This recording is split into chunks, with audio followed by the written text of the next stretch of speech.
I think part of the thing that makes it hard for me, it's like there's a lot more I don't control in the relationship. Beep. Beep. What's going on, everyone? Welcome to another episode of The Awkward Tea Party. This is a podcast where Max and I get to talk about whatever we want: pop culture, work, relationships, and anything. The last topic is delegating and balancing time as a polyamorous person and an entrepreneur. Oh, that's all you. So that's I mean, if you have any questions, yeah. Okay. I think I put that on there because I think one of the things that I personally have been feeling challenged with is balancing the whole everything goes back to work-life balance or work-life harmony, however you see it.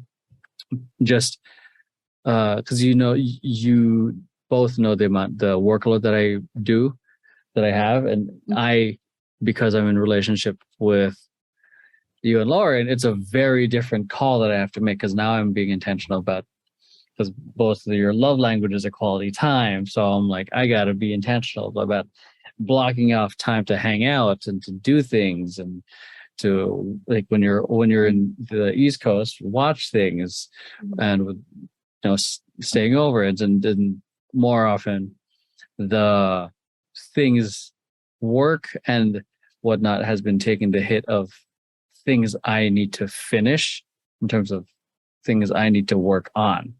So and I think we're still doing a great job because none of the clients left, but it's more like, I guess, letting go, because trying to balance time between 2 girlfriends and 3 businesses, I can only imagine how hard that's going to be if Jordan was here.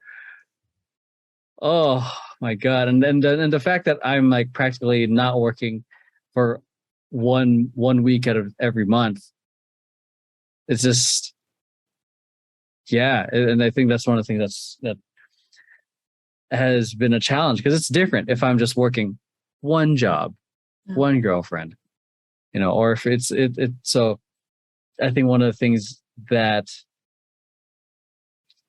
has definitely, has helped me lately is delegating. But though this is something that I already am aware of. It's one of the things, but then again, it's one thing to know, one thing to put to practice. Because I forgot what I was watching, this one podcast or training from the future, not the literal future, but like this design company or group called The Future, and they did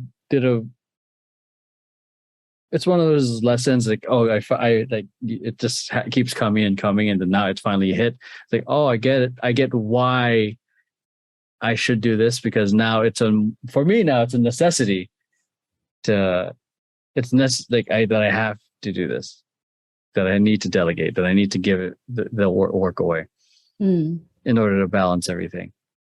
Anyways, it's just wanting to make sure that I give it's still an effective CEO, as much as I am doing my best to be a good boyfriend, an effective boyfriend. Yeah, because it's like, it's one of those things. It's like relationships it's a slow build. It can't be like, all right, let's do this, let's do this, let's do this, let's do this. Good relationship. Like, we can't do like quality time in 5 minutes. No. So that's what's true. That's like, I guess, the tricky part about relationships is the slow part. With business, it also takes time, but with that, there's the advantage of like being quick, because it's like, it's not about like, it's not the relationship. No one's emotions are on the line, really. Yeah, in a sense, yeah. Kind of. But, yeah. But either way, like, just for me, it's more like discovering like what are the essential tasks. Because for me, I'm even after all these years, I'm still like learning how to delegate is one of those things that has been tricky for me, because I do admit I can be a control freak of wanting to get my hands in everything. I like the part of getting my hands in the creative process, but it's also, I think they put in a great perspective of like, in this video I was watching of like, if I'm working like 40 hours a week, and I'm spending 37 of those hours editing, I only have 3 hours left doing the essential parts of the video of the business, which is marketing, doing prospecting and all that stuff. And those are key parts. So it's just me letting go of like editing, and because then letting that go. And those of you guys listening or watching, you guys just hearing me talk out loud now of my brain thoughts. Your brain thoughts. Yeah, like it's yeah, because letting that go, as much as I want to edit, frees up a lot of my time to keep building and do the things that only I can do. Yeah. So I was like, which is why I'm delegating to you more stuff that I know you can do. Like, for example, you did the project tracking thing yesterday, which was fantastic because I would have taken hours to figure that out. So, and then I was able, while you're doing that, I was able to, what was I doing? I think I was able to set up plan out the next 6 months worth of projects. Yeah. So, oh my God. But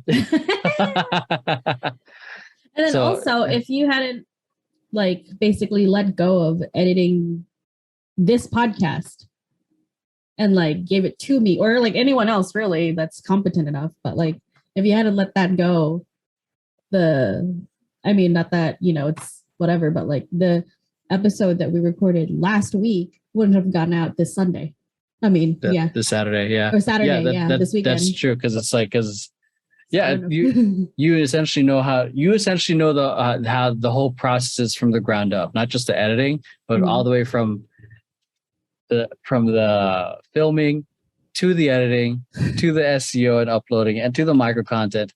So you know the whole process probably better than like anyone on VP now, because you can edit all the different types of content. So yeah, but which is great because it's for me. It's again like it now. This podcast can be put out consistently, and it's not backlogged because we still have a podcast we filmed last year in September that still needs to be edited. So I haven't even seen that yet. I should. Oh my God.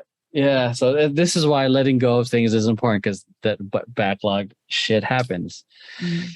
And yeah. But like I kind of, not that I can understand and fully empathize, but just knowing who you are and how you are, like I know there's a certain way you want things that, especially if it's personal to you.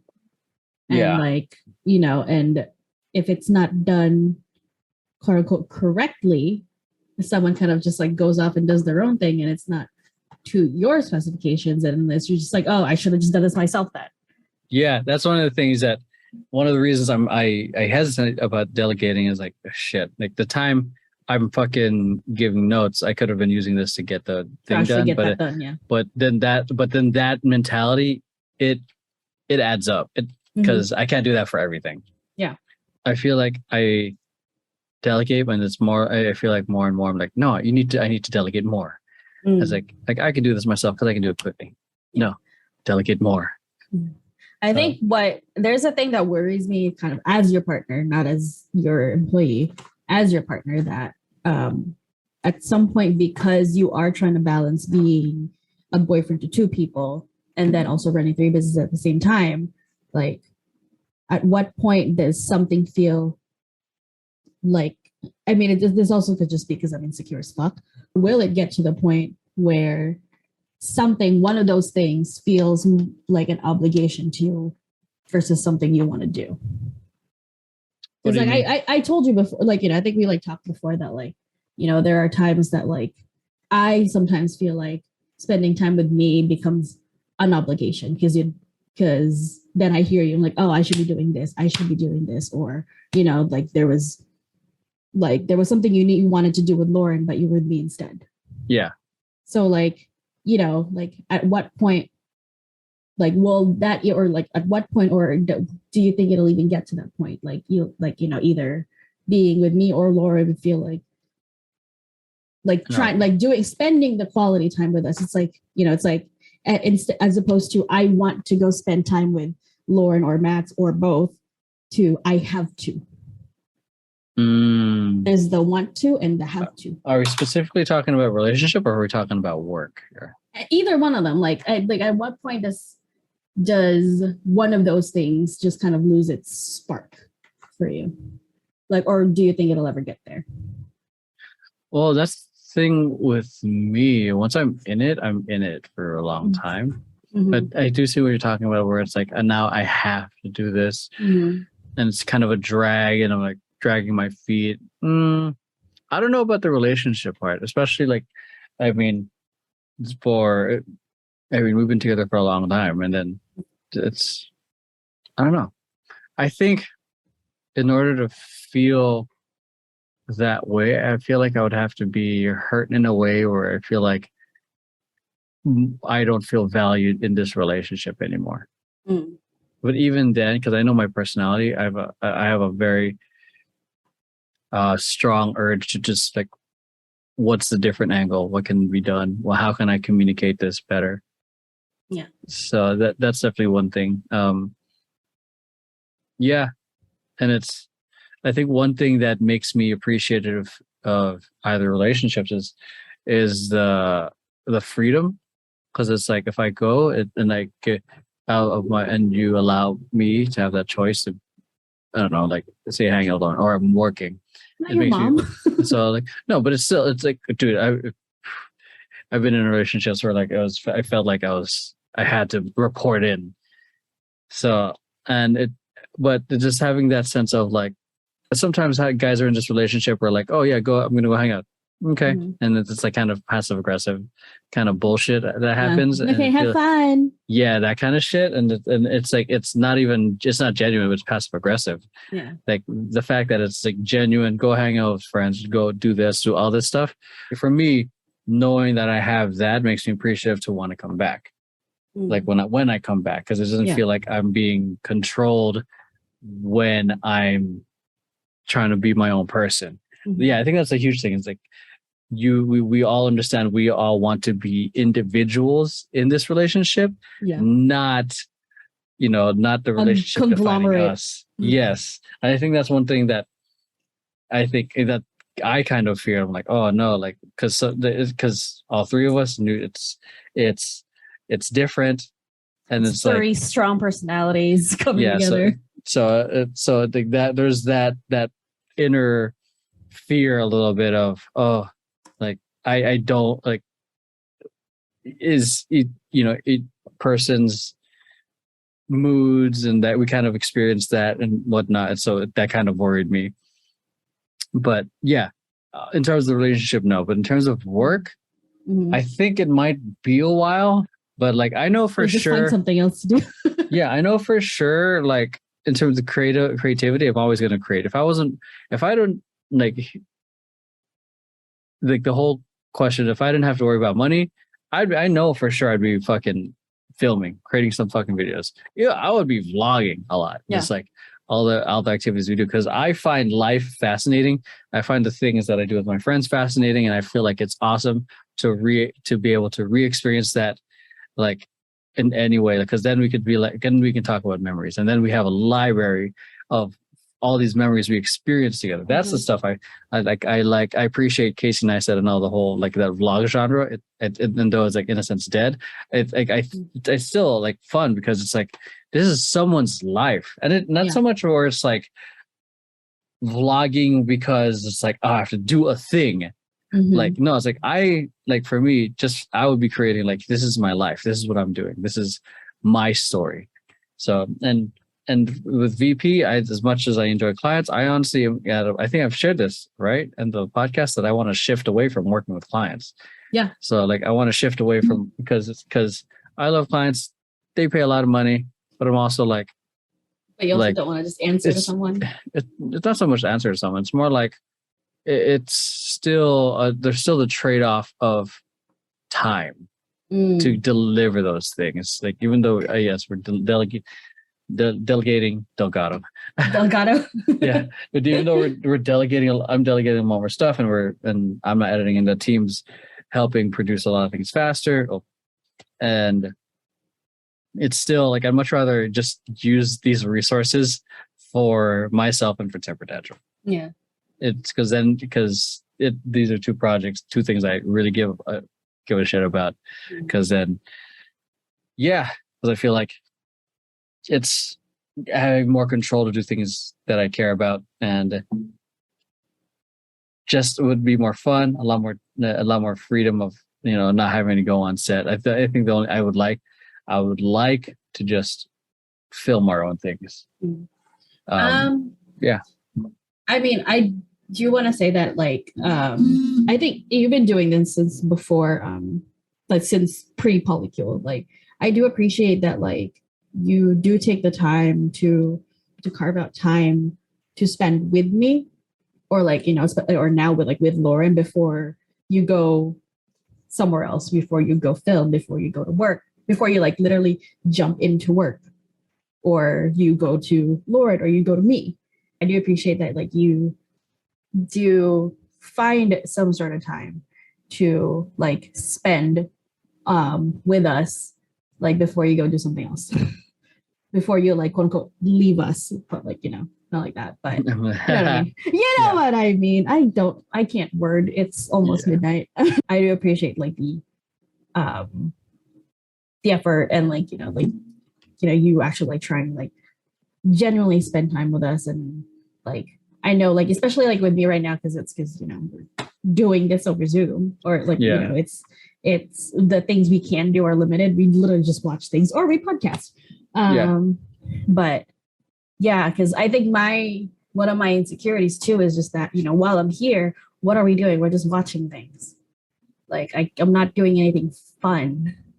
Well, it's fun, but like, like it could be more fun. Like we could actually be doing things. Like, not homebound or whatever. Like, yeah, I think that's, still an insecurity for me, that like, I'm not fun. Oh, yeah, you're fine. You're fun. I'm not fun. That like, at some point you're just going to be like, oh, it's just another day of watching things with Max. No. Like we could have been doing something else. I could be doing this. I could be doing that. I could, whatever. And I'm like, oh yeah. I mean, we do. I mean, when you were here, we do like the things, like we do hang out. So it's just different. I think we're doing a great job considering the circumstances. Considering that there's also a Polycule too. Mm-hmm. So and even that, I think the challenge for me was balancing my time with you when you were here, and then balancing that with Lauren. And I think that was just like, a really intense test run of like how I need to balance balancing time and emotions and all those things. We'll talk if what do you call it, whenever Lauren hops on the podcast. And honestly, I would like to just do that podcast in person, so that way it's kind of, I don't know. It's I think that if we do a podcast between the three of us, it'd be fun in person. Yeah. So, but yeah, definitely, I'd say huge growing pains, because it's, even though there was experiences that kind of were rough. I think it was, I have the belief, and it might be toxic positivity, but things happen for a reason, because then that reason or lesson I extract kind of helps dictate the next action of like, yeah. I think I was gonna say, like, everything that, like, I mean, I consider them all, like, I am not the most positive person out there, that. But like I do consider those like, like learning experiences, because I've said this before, we don't know what we're doing. Yeah. Like we can get all the support we want. We can get like some peer support all we want. We can get all the therapy that we want. But like, we are still we are still a different unit. We are still three different people within this unit. So it's just like, it's like the way the three of us operate are kind of different. So somehow we got to make it all work together. Yeah. Because we have chosen the structure that both metaphors like get along. Yeah, the kitchen table one. And it's like, because I mean, for those that don't know, metaphors are me and Lauren, basically, with Emeroy being like the hinge that brings us together. Yes.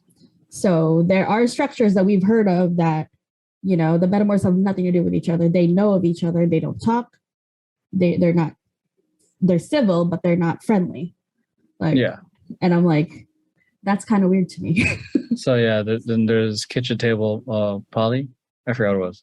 But yeah, something like that. There's parallel, which is just like they don't know. Then there's kitchen table because they can actually hang out, and then there's lap sitting where their metamors are also intimate. Oh, yeah. Yeah, so I think it's lap sitting. I could be wrong. I'm messing up my I think it's lap sitting. But yeah, because so and then basically everybody intimate. Yeah. So and then we're not there. We're at kitchen table. Yeah.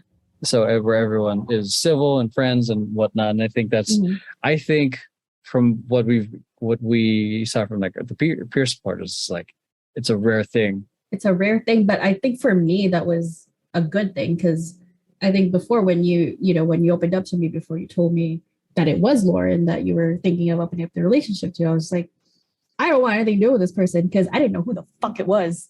Yeah. You were talking about like this thing. It's like I would never date within the friend circle. Me?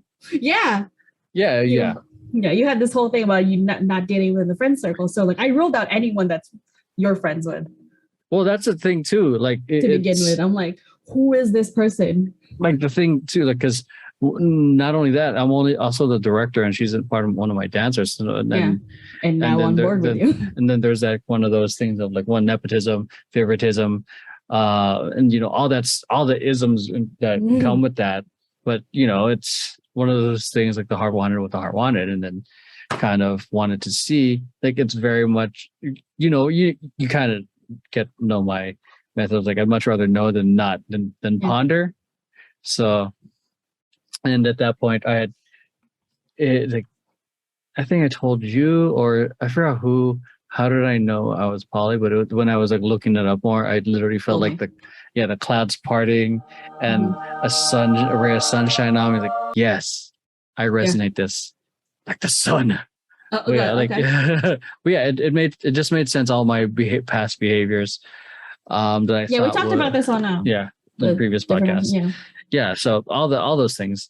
So anyways, yeah, it's the whole that's had its, and I think may still have its own set of challenges because of other people's they're all other people's judgments instead of aiming to understand or seeing people as the individuals.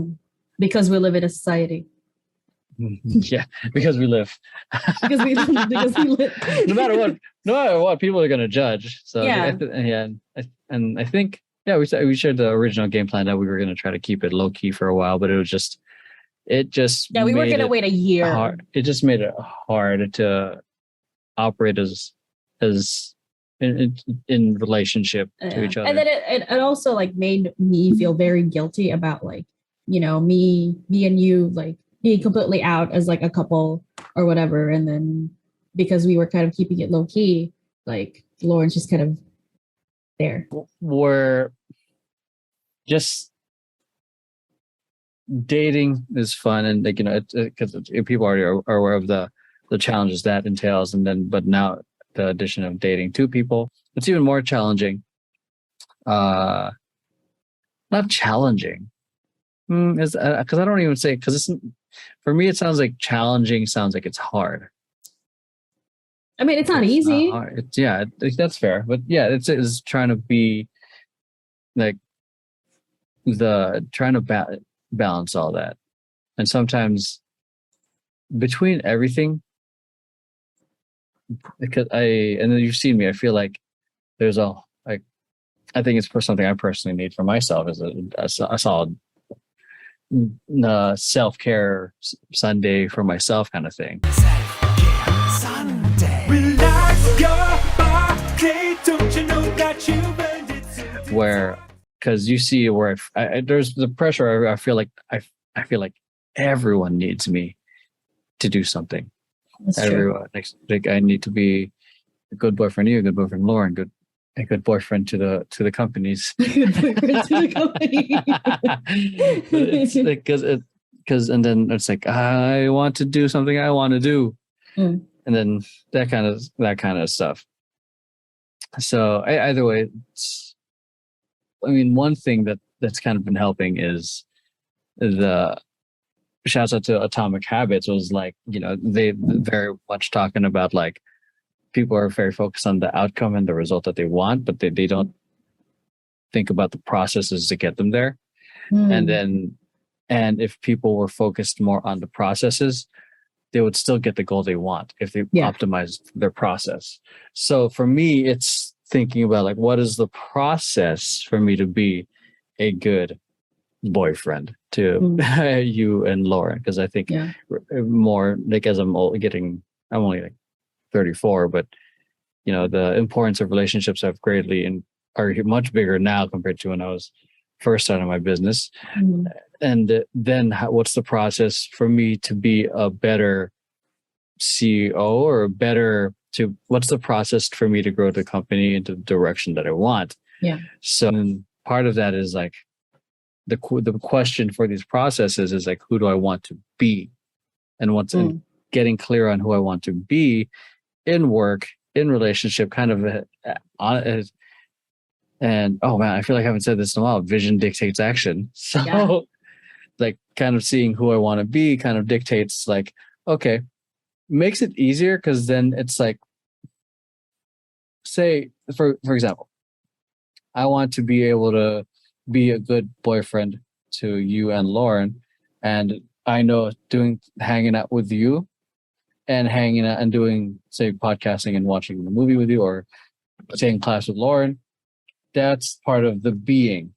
Like, because they're doing things that so that means part of that process also means having to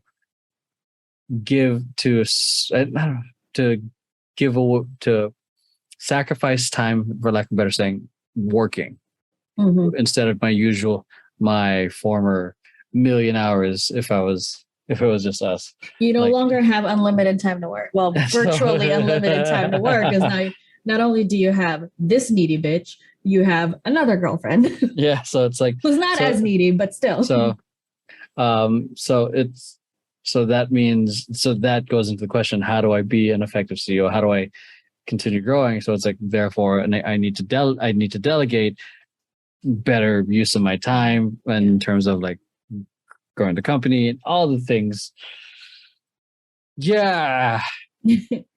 So I think also the quote unquote challenge that polyamory presents is that, that you're dating two different people. Like we have, we have virtually the same love language. Just almost the same top three, but we're still two different people with like different needs and different levels of each need.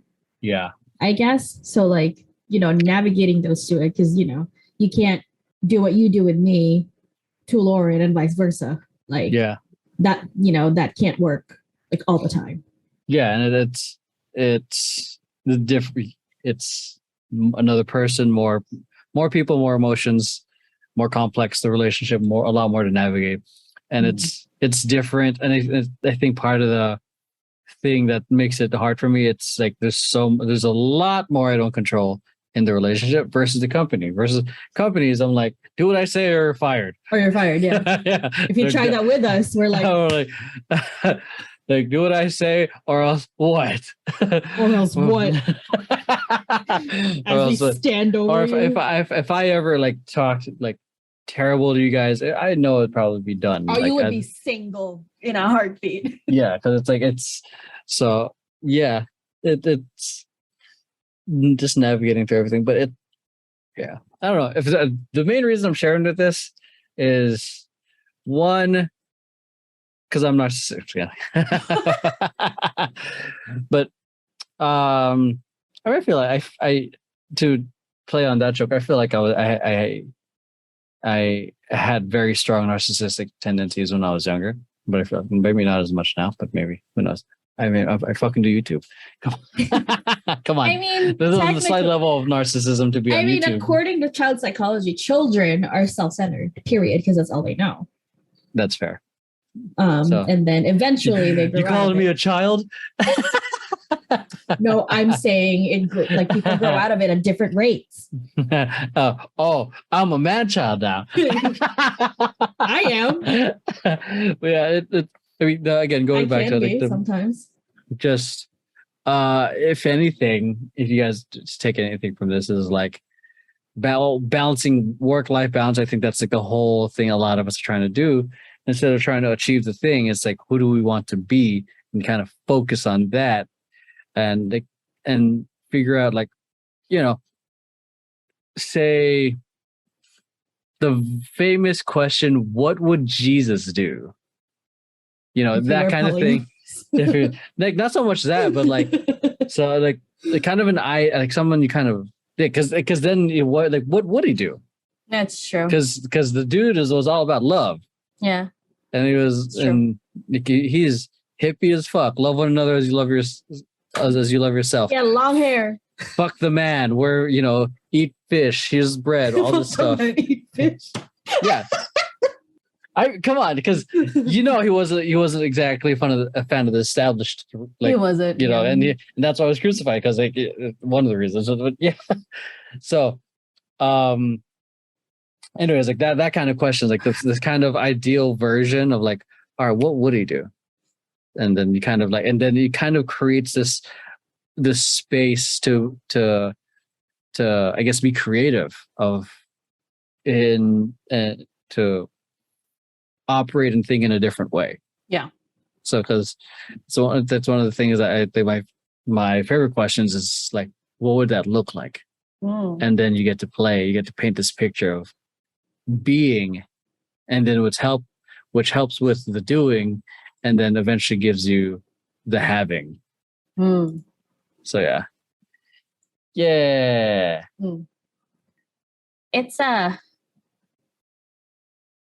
It's new to us, especially new to especially to you, because I think because you are the hinge, you do have to.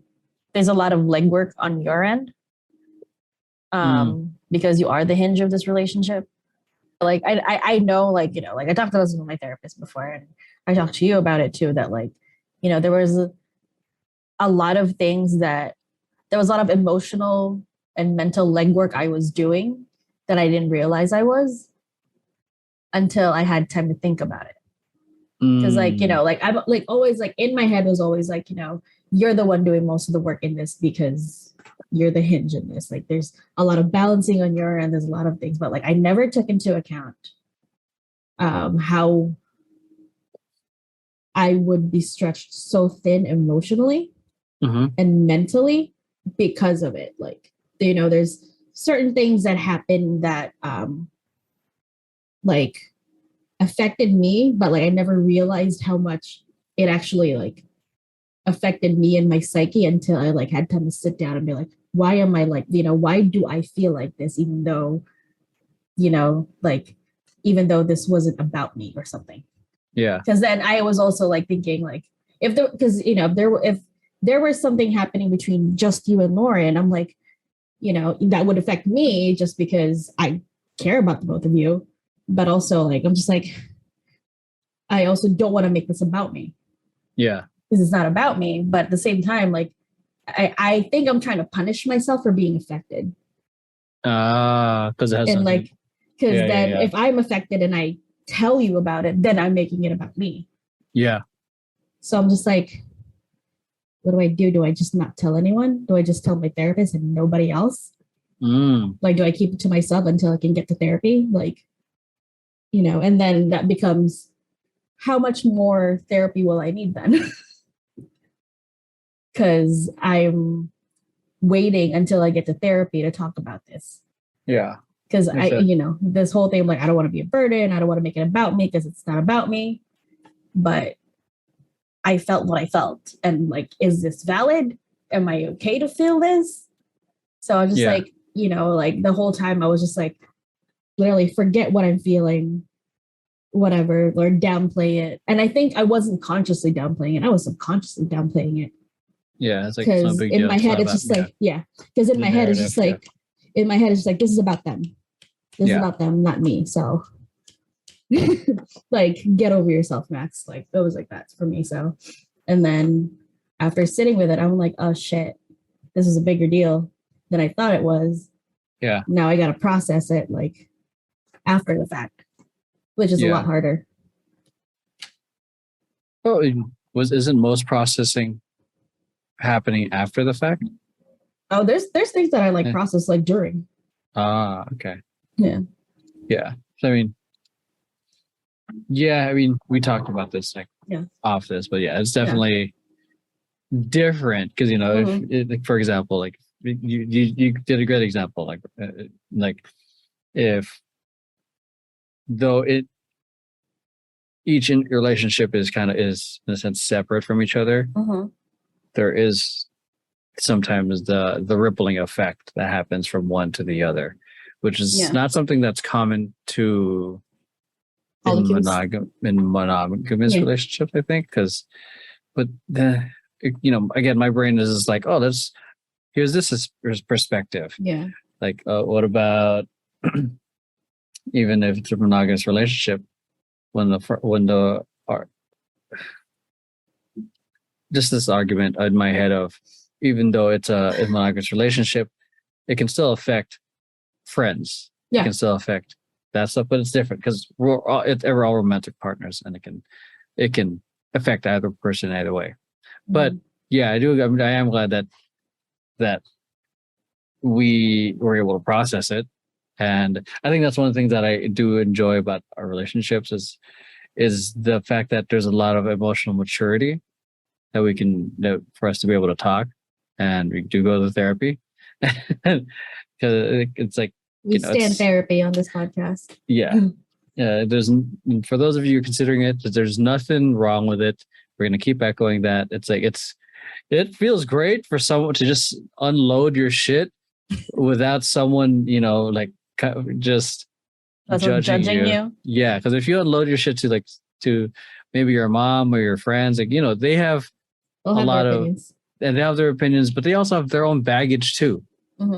So, and it's great to have someone to lean on friend wise, which is, that's fantastic. But also it's therapy is kind of like the objective, like friends, they're subjective. Like they're close to you.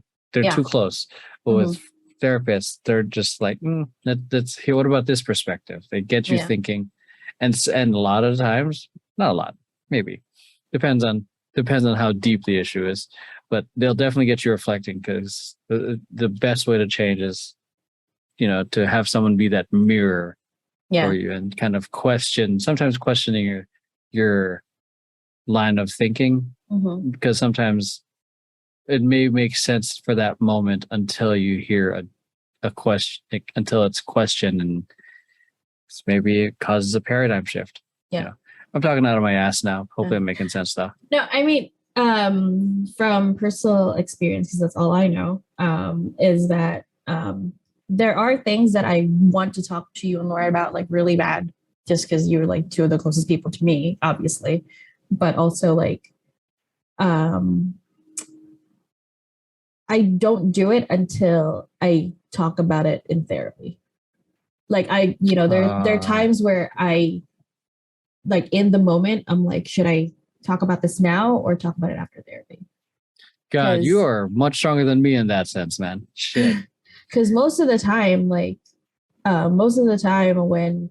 I do, when I do start talking like to you, like before going to therapy, it kind of goes to shit a little bit, like, because I don't exactly know what I'm trying to say. Like my feelings are there, my brain is there, is kind of there, but like it just won't process it. It won't come out the way it's supposed to. Yeah. So like when, like recently, when I'm telling you things, it's like not filtered, as like I'm not hiding anything, but it's like it's been processed. It's been you're getting a second pass. More refined. Yeah. You're getting a second pass. So like, there's my therapist's like opinion and like suggestion, and like, their diagnosis of it essentially. And and the thing is, if it makes sense to me and then I agree with it, that's when I'll tell you. Like, I'll tell you, like, yeah, no, so she says it's this, and I think she's totally right. Because there's things that happen to me, or like things that I feel sometimes, and then there's another thing that happened before, or that I felt before, like a while ago, that I never thought to connect. Yeah, I see what you're talking about. Yeah. Because I mean, it's, it's me, it's my feelings, it's my brain, it's my emotions, but at the same time, like, I too close to it that I don't think to just look at the bigger picture of it. Because obviously, because I'm in my feelings, like, I don't have time to look at my other feelings. Yeah. To look at the other time I felt this way or whatever. So my therapist knows almost everything about me. She's like, oh, what about that time that this happened? Do you think it's connected to that? I'm like, yeah. I'm like, oh, right. That happened to me.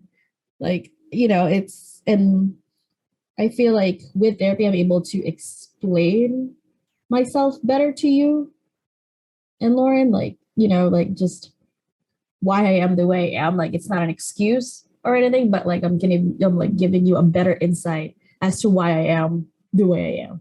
Yeah, gives context. Yeah, there's context, so it's not just like, oh, you're just being a dick. Yeah. Or like, you're a wreck, you're a mess, you're whatever. Like, yeah, like, there's a reason for it. Like, I'm trying to work on it. I'm trying to fix it, quote unquote, fix it. But like, this is why, this is the work. This is how much work I need to do in order to be better, in order to be a better partner, be a better friend, person, whatever. A friend person. But yeah, like, like, we stand therapy here. Yeah. Yeah. Like it's helped us in a lot of ways. It's definitely helped me to be, I wouldn't be the person anywhere near emotionally capable to date two women if I hadn't gone through therapy.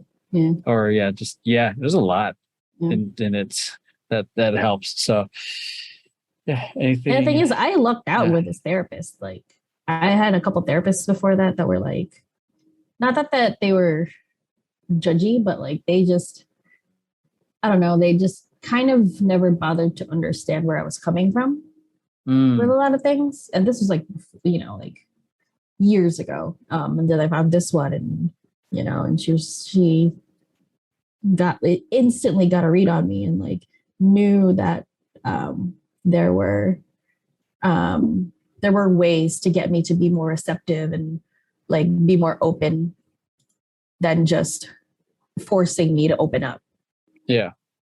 And basically telling me you only have 45 minutes to open up to me, like, chop chop or whatever. Has that happened?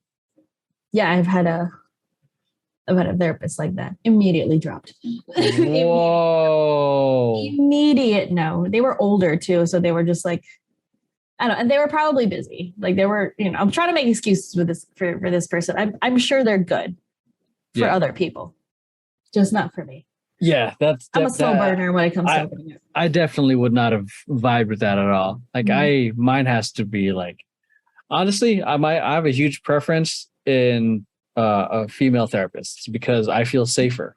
Because huge preference for females, period. Female presenting people, period. Okay, but because I don't know, because I grew up with my mom. My dad wasn't there. I didn't have exactly a great relationship with my dad. So it's just like, I feel safer with women because I feel like I feel, at least the ones I've experienced, like the ones that I vibe with, just the empathy was there. That's the one that definitely has to be there. And then I'm glad that this new therapist that I got was just, I vibed with right away. So, because it's like, I don't know, because of all the therapists I've had, there's only one that I felt like it was clocking it in, and it was a dude. So I'm not saying obviously all dude therapists are like this, but that was just my experience. Like, the first one was I'd say a middle-aged woman. Second one was a dude. Third one was female. Everyone after that was female. So yeah, I think my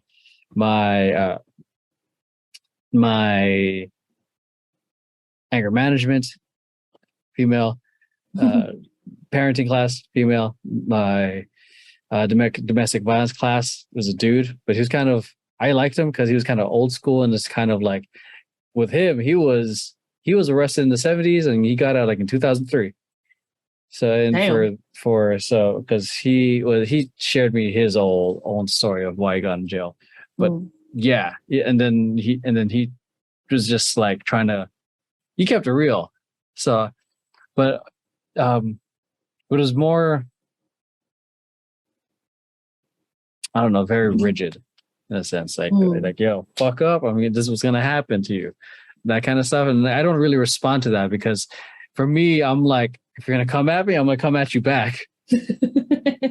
Yeah, because it's like, because why do you don't need to present it that way? If why can't we just talk like people?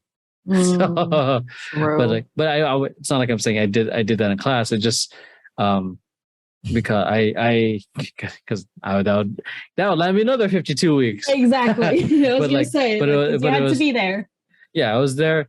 Because what helped me with that class was hearing other people's experiences. Because then I would be like, oh shit, this, and then I like, this is how I not fuck up. Yeah. Yeah. Anyways, yeah. And I feel like with my current therapist now is that because she is closer to our age, like she is in our age group, that like she's not exactly a relationship therapist. So when I do talk to her about like, you know, what's going on with us, what she cares about is me, my well-being. So like sometimes it's like, you know, I agree with her definitely like for my well-being, but like I also have to, I personally have to take that and be like, but what would, you know, let's say if she told me to do this thing or whatever for me, but if I do this thing for me, what would that do for either you or both of you? Or like either my relationship with you or our unit, basically. Yeah. And, you know, then like, and I like bring it up with her, like, you know, like I totally get like, you know, I'm your client. You're not a relationship therapist. So you're looking out for me, but also like, there are times where I think if I do this, would this be selfish? If I do this, would it fuck something up? I mean, isn't self-care in a sense kind of selfish because you're taking care of yourself? Yeah. But also like, you know, but like to a point, like, will this negatively affect our relationships? Essentially, like either my relationship with you or our whole like unit. I mean, I could, know. But also I'm one of those people that's like, I don't want to be a burden. I don't want to be too selfish. Abused people tend to be a bit more too empathetic sometimes. I mean, because I could see how it makes sense because you're being selfish, and then, but the thing is, ultimately, you know, if you're not fully taking care of yourself, and then it makes being in the relationship. It's kind of like a catch-22 in a sense. Yeah, it's a weird tightrope thing that I have to walk. That like, But ultimately, even though it just does, because I know there was one thing in exercise that kind of like that I got upset about, but it was also an exercise that your therapist did. And then if anything, it was very much like a 1-2 steps backwards, and then we progress forward. So because at the end, you know, you had no control of the response, but you got to do the thing that would matter to you.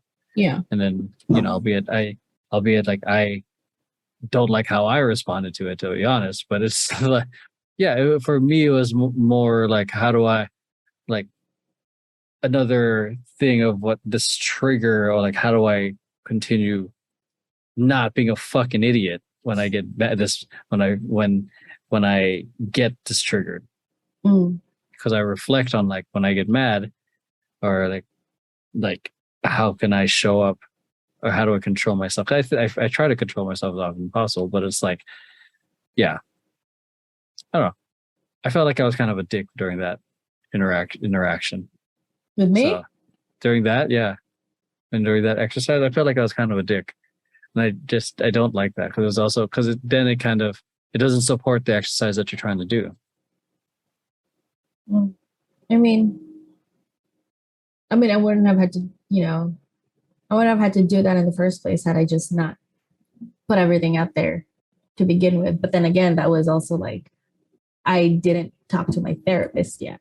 Yeah, you wanted to go through the filter. I wanted to go through that filter, but then again, I guess like, in your view, it was too late or something, or like, why are you bringing this up now? And I get it. Yeah. And then because I think you were at the point where like, I thought we moved past this already or something. Yeah.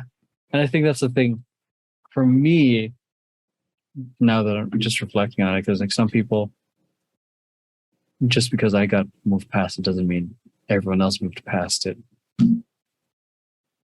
Because I think that just kind of reminded me of like some old argument, old shit that I used to experience.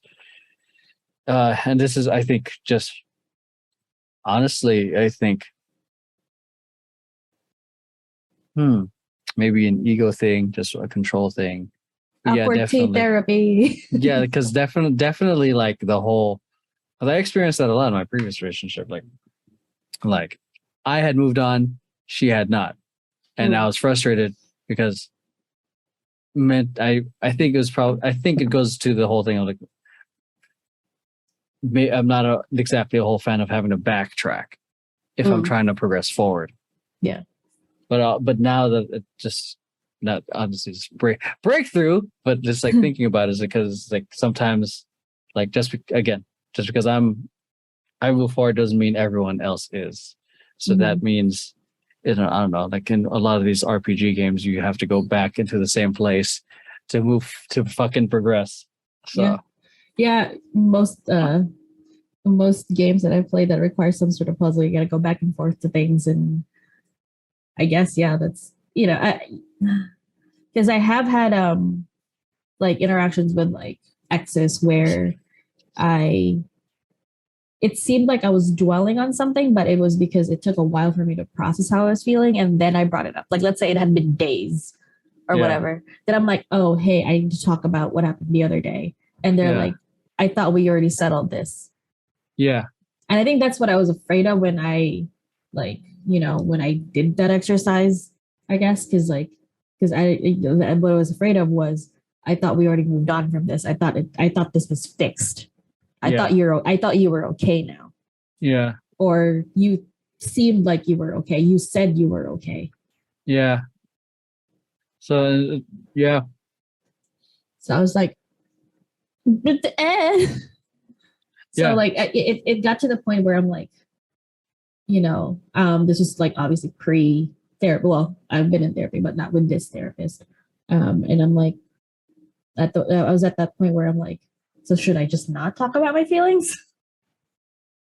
Yeah. Because it takes me a while to process them. Yeah. I mean, just speaking for myself, because I know I when I'm upset, I try to do a timeout. Yeah. But then I do kind of come in like it's pretty strong with the I feel statements. Mm-hmm. So, because I need to. I don't know how you do it. I need to say something. The I statements definitely help. Kind of I don't want to say rigidity, but like the rigidity of the format kind of helps ground what you're trying to say, as opposed to just going off the rails of like, of basically saying something you didn't mean. Yeah. Oh, yeah. That's terrible. Yeah. Yeah. But like for me, it still takes me a while to even like process something to get to the point where I can start using the I statements. It's not that I don't know how to do it. It's just, it takes me a while to really get to where I'm at to actually pinpoint what I'm feeling. Because I can just say, I can just say this, like this feeling sucks, but what is this feeling? I don't know right now. That's why it takes me a while to do that. That's why like you can immediately like launch into it. I'm just like, hold on, hold on. I'm like, it does take me a while. And like, and also then there's the other side of that, like the second part of the I statements, which is the request. Yeah. And sometimes I don't know what I want, or I don't know if I even want something. Yeah. Because sometimes I just want to tell you how I feel, but like it's either what I don't want to say that the request isn't reasonable, but like, what the quote unquote solution is something that's impossible, then like, that's not much of a request. That's more of a demand. You know what I mean? Like I can't pinpoint an actual thing right now, but like there are times where it's like, it's like I tell you the thing, and so what do you want from me? I'm like, I don't know. What do you want? It's not that simple. What do you want? When I say I don't like, and I know it's like frustrating. It's like when you ask someone what they want and they don't know. And that's why I'm just like, that's why it also takes me a while. It's like, do I even want something? If I don't have anything for the second part, should I even bother saying the first part? I mean, maybe it's like, I don't know. Sometimes all we need to say is how we feel. Maybe we just want to be heard, not with necessarily a solution. That's true. But I don't know. Because I've had those moments like, I don't like, because I feel like sometimes, like, there are some things in my head, like the request is completely unreasonable. Yeah. Like, so it's like, yeah. So because like sometimes if I feel like the request that comes to mind is unreasonable, then is the thing that I'm feeling valid? Because I don't have an alternative or a fix or a solution to it. Is that even valid? Like, should I even be feeling this? Like, there's a lot of like my issues stem from me not thinking my feelings are valid because I have been gaslit my entire life for having feelings. I mean, maybe it's just needing the validation that what you're feeling is okay. Yeah. I mean, that's also why I'm in therapy, because like every time I tell my therapist, it's like, should I even be feeling this? She's like, yes. Like, you're more than allowed to feel what you feel, but like, but I mean, there's also like the quote unquote within reason. Yeah. Like it's, the whole, like, because I'm very new to polyamory, so are you, so was Laura. It's like, and even then, like what I've been reading is like, jealousy will always be a thing. Jealousy is normal and valid, but being toxic isn't. Oh, that's good. I saw that polyamory thoughts. That's a like, good one. Jealousy is normal, but being toxic isn't. So I'm just like, so the whole thing about like jealousy, it's just like, like I like the feeling of like jealousy and scarcity, and it's just like I'm trying to like logic my way out of feeling it, because I got it into my head that like I signed up for this. I shouldn't be feeling this. Like before, that was before I realized that like it's normal, that it's just gonna happen. Like that something like jealousy or something adjacent to that is going to be occurring in my brain. Yeah. Basically. And just, basically having to manage that so it doesn't get toxic. Yeah. So I'm like, yeah, so like it's one of those things that like I tried to gaslight myself out of feeling that, because it's like, you signed up for this, you said yes to this. So like, so why are you jealous? Why do you feel scarcity? You said this was okay. Like you said it was okay for him to spend time with her without you. Yeah. Or something like that. Like, so why, like stop basically. So I'm just like, so how am I supposed to feel? It's confusing. Like, yeah. Yeah. But yeah, it's one of those that like, you just have to come to terms with the fact that I'm going to feel what I feel. I just have to manage them. Yeah. And communicate. It's I mean, shit. Talk to my therapist first. Even though I'm like I feel like even though I'm the hinge and like I'm in a sense part and emotionally supporting both of you, it's also like I there's the perspective that I don't know is when I'm spending with Lauren what you're feeling, or when I'm spending time with you what Lauren's feeling. And I'm pretty sure like it's turning out they're fine, but then there's us as a group.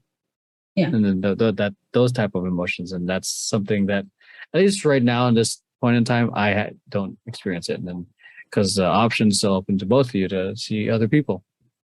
So and then it's still, and then that's something that I may or may not experience because the whole I don't know, I forgot.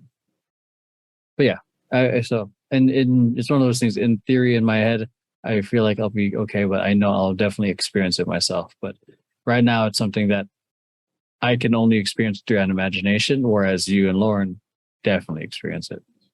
It's kind of like a different kind of emotional labor to like feel this quote unquote negative feeling, but like at least for me, I don't want to feel it because like in my head, I don't think it's appropriate to feel it, or I shouldn't be feeling like, again, because like I signed up for it or whatever. It's just coming to terms with the fact that I'm a human being. Yeah. Human beings. Like I'm a human being and I'm going to want things and I'm going to need things and I'm going to want things from you and need things from you. And sometimes you can't deliver it and I just have to come to terms with that. Like can't deliver all, like not that you can't deliver right then and there. Yeah. No, that's it. You know, that's where like for me, that's where I feel the pressure of like how finite my time is. And it's like sometimes I'm like, oh, this would be different if I just had a regular. Because you know the whole thing with like polyamory is just like, you know, it's kind of like the flowery way to like look at time in polyamory is you're not getting less time, you're just sharing it. Yeah. Oh, that's a good way of putting it. But logically, if you're looking at numbers, like, you know, like there is quote unquote less time. Yeah, less time because like if you're just looking at sheer numbers. So go ahead. It's the whole, you know, it's kind of the battle between the like super like logical part of it and then the whole like emotional and the more quote unquote like flowery side of it. It's like, yeah, I totally get it. Like, you know, this is a shared thing now. But at the same time, like logically, I'm just like, you know, if I'm keeping score, that's another like toxic trait that like I am working so hard to avoid is the whole keeping score thing. Because I'm just like, you know, it's like you kissed her for 2 seconds longer than me. Like that's an extreme example, but like, yeah, it's just one of those things. It's like, you know, that's like for me, I guess, like I said, internal battle between those two. And I have to basically just like, you know, think, I mean, I still have to look out for me, obviously, because like, you know, if you're definitely spending less time with me, then I'm going to say something. But like if you're clearly like, you know, avoiding me for like 3 days out of like 7. Oh my God, that's terrible. Yeah. For like 3 whole days out of the week. And I'm just sitting there like, okay, whatever. And I'm just like, then yeah, like, you know, that's obviously I'm going to say something, but like if it's, you know, minuscule and or whatever, then it goes to the side, it goes to the whole, it's shared time. It's not less time, it's shared time. Like then it's trying to find the balance between that, because I'm just like, because again, like it's hard to unlearn the monogamous like tendencies that I still have. Yeah. Because we've been monogamous 5 fucking years. So it's just like, and I've been monogamous for like a long time too, like with other relationships. So it's just like, you know, it's like unlearning that and just trying to like reason with myself essentially. Yeah. So I don't know how it is for you, but yeah. Or Lauren. I don't know how it is for either of you, but yeah. That's how it is for me when it comes to like time. Yeah. Yeah. Well, the way, for me, I am always trying to be mindful of nights that we hang out. Like, Yeah. So that's something I'm trying to be mindful of. Like, for me, I honestly, in terms of like time spent, I try to, I guess it's kind of like keeping score. Because I feel like it can, because then, or at least a quota for me, Mhm. because then it for me it provides a sort of direction and intent. Yeah. And it keeps for me. I feel like it keeps me accountable in making sure that I give the quality time. Mm. It's so, and then one thing that I definitely need to personally work on is giving myself the quality time. But yeah, that's definitely how I've been processing it. Of say, for example, this past week, I was like, okay, Monday and Tuesday was at Lauren's because I got booked for a gig on Tuesday, so I stayed there, and then Wednesday, Thursday, now I'm hanging out with you. Mhm. So that's how it's kind of, I'm trying to keep it balanced, and albeit it's different every week because the weeks are all every week there's something different. But Yeah. I do try to keep a minimum quota of like at least 2 each. And then the other 3 days are kind of like up in the air of like what's happening, Yeah. or a gig, Yeah. or or if I want to do something for myself. Yeah. That's how that way I'm intentional, and I'm not trying to guess. And I So- think like for me at least, like I, have to keep in mind that again, like while I'm still here, like the stuff that we can do is obviously very limited. Like you'll have to be at home. Yeah. For us to hang out, and I'll have to be here like as well to like for us to hang out. And it's not as easy as somebody driving somewhere to just hang out. And Yeah. like, and like, and I think that's also been like kind of like a huge concern. Like that was like my biggest insecurity when we first started out, like all three of us, is Lauren has the means and access to drive to you, albeit it's a long ass drive, but she can drive down there. It's Mhm. not across the fucking country. Yeah. It's not a 6-hour flight. So like, I think that was like my biggest insecurity, that like, on a whim, she can just come over and, and I'm just like, and, I have to wait until you're free.